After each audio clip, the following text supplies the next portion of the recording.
And there's something going on with the way this new phone communicates with my car, where live streaming only works like half of the time. So there was no sound on that video, and it's so irritating because I actually gave so much information about what happened during that midterm. I gave so much information. What a bummer. Okay, what a bummer. So, I'll try and remember everything that I said. I said so much because I was rambling on my way to driving into to start canvassing. Okay, it's raining now, by the way. It just started raining like on the last door I knocked today. Yesterday, um, see if I can remember everything I said. Yesterday, when I got in, I got there a bit early, so I was having my breakfast and I was talking with my team lead, and we both are Orange County organizers, right? So we have a lot of memories of recent events and stuff. So we were kind of laughing about like how Jackson Hinkle had the party endorsement. Him and his running mate, Jake Ribchick, had the party endorsement for city council in San Clemente. And then Jackson ran again in 2019. He still had the party endorsement. They both got money from like $10,000 from the Democratic Women of South Orange County, which is, I like to call it the Money Club, right? Francideo loved these boys. They had the support of March for Our Lives. They had the support of Students for City Council.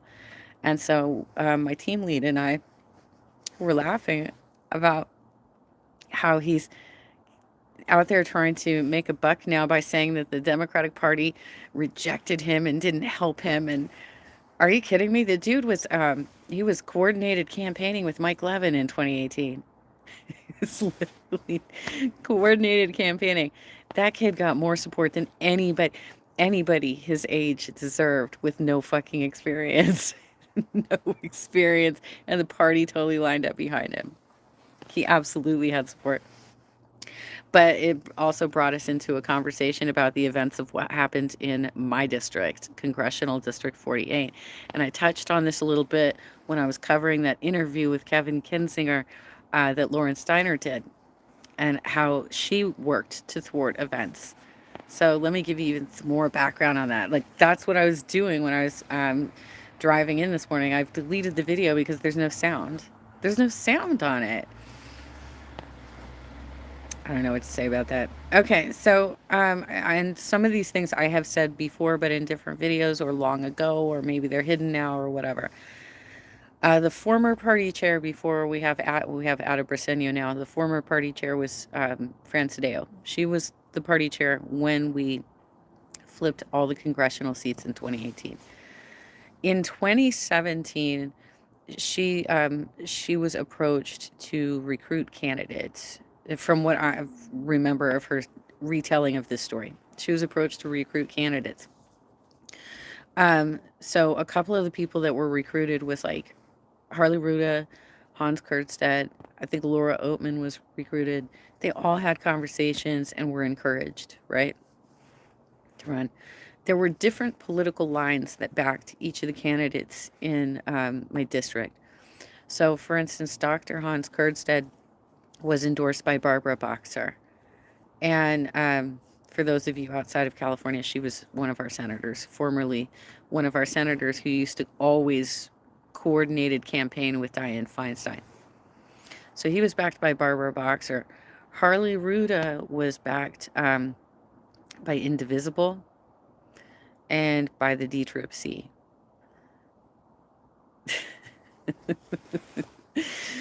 So what I had said was basically there were a bunch of organizations trying to stack the deck in the favor of one candidate or the other. And this is where it gets complicated and interesting because normally delegates, anybody involved with the party, anybody involved as delegates or part of these organizations, they have to fall in line behind a single endorsed candidate. Once an endorsement is made, they have to fall in line or they could potentially lose their delegate position. That can happen. It has happened. Or they could have other penalties come across them.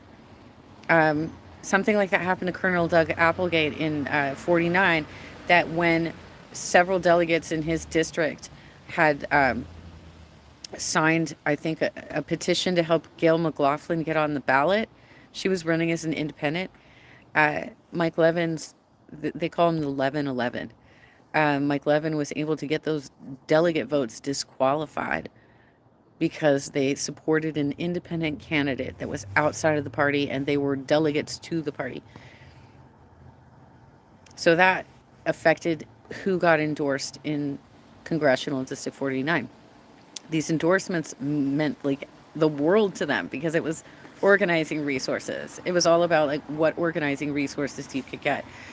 So what happened is when they basically who votes in the endorsement process is they have a pre-endorsing conference that includes the clubs that they can have a certain amount of delegates per their membership base in the clubs to attend the pre-endorsing conference. And the delegates for the assembly district also vote. And the delegates that are selected from central committee, the county party, also vote. Oh, and appointed delegates who are existing elected officials or party leaders and elected officials, their appointed delegates and themselves, they all get to vote in the pre-endorsing conference. Then from there, it goes to the actual endorsement conference that is done by the CDP, by the party. So it's almost like those are recommendations. There's like an early process, and then there's the real vote. The real vote happens at the convention. Hartley was campaigning hard with all the delegates to, not the delegates, with the other candidates. But yeah, probably the delegates too, right? To ask them to do a no endorsement in their race. So here's where it gets interesting. William Somerville told me this, so I can only go by what he said to me. I can only go by what he said to me. He was disappointed with Harley Ruta's position on criminal justice reform, which I totally agree with you, William. Right there, I agree with you. He didn't like that Harley was not including anything that would really help Black and Brown people, immigrant communities in the criminal justice department area, right? So he didn't get the conversation that he wanted, so he exacted his vengeance. He started picking up the phone and phone banking the delegates and telling them to vote for Dr. Hans Kurtzstein. So when everybody, I did not attend this, but I heard about it. I did not attend this, but I heard about it. So when they all got up there and they stood behind Harley Ruta and said, no, we don't want endorsements. There should be no endorsement. Dr. Hans took the opportunity to say, I want your endorsement, basically. He went for it. And so he got the endorsement for CD-48. So now we have an interesting scenario because the D-Trip-C was secretly backing Harley Ruta, but Dr. Hans Kurtzstein got the state party endorsement. So now, now there's a conflict over which Democratic bodies are. You've got Democratic bodies at odds now, and they're not supposed to be. They're supposed to fall in line and back one endorsed candidate.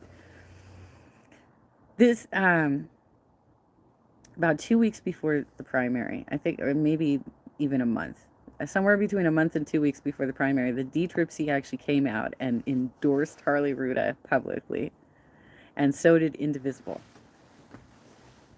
despite the fact that he was not the state party endorsed candidate. So on top of it, Harley had one key hit on Dr. Hans Kurtzstein during the debates that Indivisible had. He had done some Oppo research on Dr. Hans and discovered that Dr. Hans Kurtzstein, I think it was 10 years that he was a naturalized citizen, had never voted in a primary. That's a pretty big faux pas, right?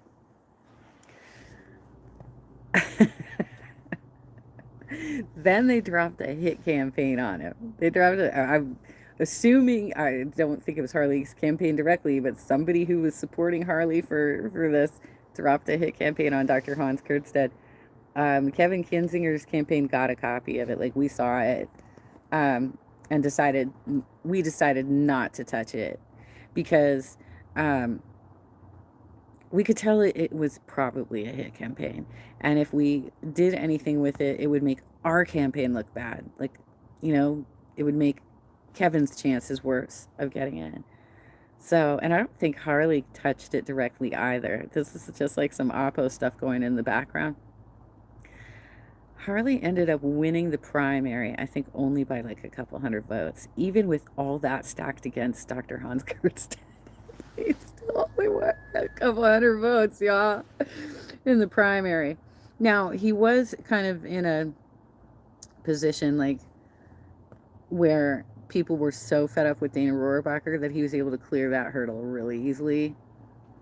I don't know. It might have still been kind of close, but it wasn't as close as the primary. It wasn't as close as the primary. And then he lost to Michelle Steele. You know, we know the rest of the history there. But it's just so interesting because, you know, we talk about like what these delegates have to do based on their roles and whether or not they can be penalized and stuff. And then you actually have the national organizing body working against the state party. It's so crazy. This is another reason why, you know, when people try and simplify the problems of the Democratic Party all down to, well, it's the DNC. It's not just the DNC. There's all sorts of craziness because there are so many different bodies and so many different people make up these bodies. Yes, there's lots of crossover. There's a lot of people that are participating in multiples of these organizations, but it's the big tent party. They they don't all fall in line, and that was the craziest scenario. That was so weird. We did end up after the primary have a unity picnic in Laguna Beach, and all the candidates, including Kevin, who was an independent, all the Democrats, Kevin as an independent, and at least one of the Republican candidates came to this unity picnic to agree that they would back Harley as the winner and back him to unseat Rohrabacher. I went. I was there. I think I even live streamed Kevin Kinzinger's speech. I probably have it somewhere. Anyway, CD-48 is kind of a hot place to be. Though I think, like I said, we're pretty much stuck with Harley being our candidate in this next cycle.